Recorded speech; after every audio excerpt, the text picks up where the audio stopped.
السلام عليكم ورحمة الله وبركاته. أنا بوسي من قناة أكلات مطبخ بوسي. النهاردة هنعمل أحلى مسقعة. أقدر أقول عليها مثلا تنفع للدايت. مسقعة خفيفة، مسقعة صحية بطريقة سهلة وبسيطة. يعني مش عشان صحية بقى فطعمها أي كلام، لأ، من أحلى المسقعات اللي ممكن تاكلوها، بجد تحفة. اول حاجة هنجيب بتنجان رومي، هنغسله كويس وننشفه، وبعد كده هنحطه يتشوي على النار زي بتنجان البابا غنوج بالظبط، نشويه كويس جدا. بعد كده هنجيب طاسة وهنحط شوية زيت نباتي كده صغيرين. انا قللت الزيت ده على فكرة بعد كده، يعني ايديا خانتني شوية وانا بحطه.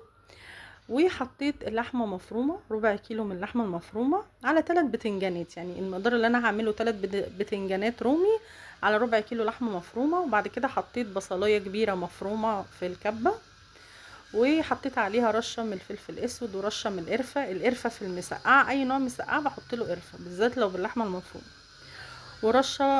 ورشه بابريكا. وطبعا بنظبط الملح.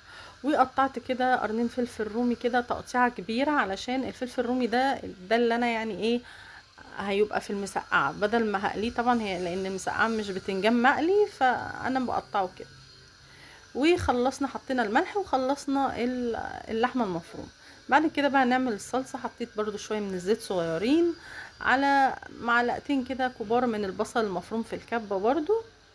وهحمر البصل، يعني انا مش هحمره، مش عايزاه ياخد لون قوي، على فصين توم صغيرين جدا مفرومين.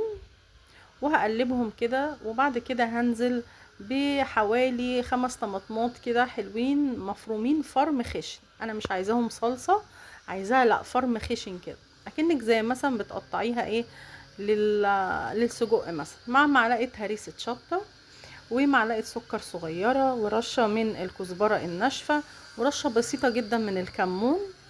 وهسيب بقى الطماطم تتسبك. وهنا بقى البتنجان بعد بقى ما قشرته كده وهقطعه حتت صغيرة زي ما انتوا شايفين، قطع صغيرة. بعد كده جبت البايركس وحطيت معلقة من الصلصة بقى اتسبكت خلاص بقى كده، ما بنزودهاش ميه ولا اي حاجة، مسافة ما بتتسبك كويس خلاص بنظبط الملح وخلاص على كده.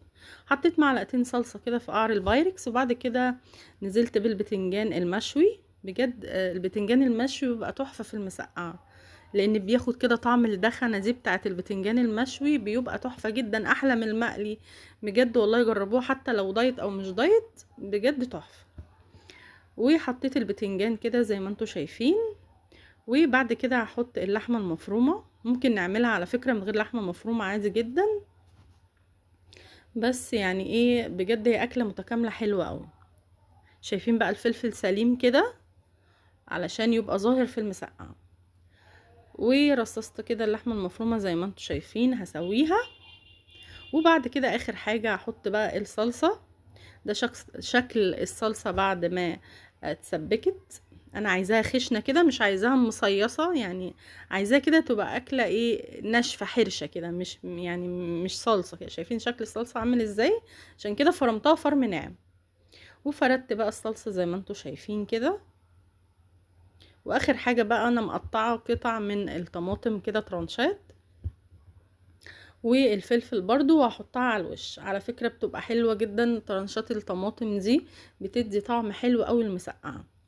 وعلى فكرة ممكن تعملوا جنبها رز بشعرية، بتبقى حلوة. اي نوع مسقعة على فكرة بيبقى حلو جدا مع رز بشعرية. احنا كنت يعني انا كنت الاول مسقعة يعني عيش، بس بصراحة جربتها مرة بالرز بشعرية، تحفة. وعلى فكرة في تركيا بيعملوا اي اكلة مسقعة او البتنجان بالصلصة واللحمة يعني معاها رز، فانا جربتها بجد تحفة، احسن من العيش، خصوصا لو انتي مظبطة اكلك او عاملة دايت مثلا، فالرز طبعا احسن من العيش. ممكن تعملي رز ابيض يعني. وهنا بقى بعد ما حطيتها في الفرن وطلعت، ما حطيتهاش كتير، حوالي ربع ساعة، مشغلة فوق وتحت. بتاخد بس وش بسيط كده، شايفين بقى؟ ولا في زيت بقى في القعر ولا في اي حاجة. يعني المسقعة معروفة انتي ما بتاكليها ممكن تعمل حرقان كده على الصدر شوية علشان الزيت وكده، لكن دي والله ممكن تاكلي من حلاوتها وخفافيتها، ممكن تاكلي البايركس كده وانت قاعدة، يعني خفيفة جدا وحلوة جدا. جربوها بجد هتعجبكم قوي والله يا جماعة، تحفة.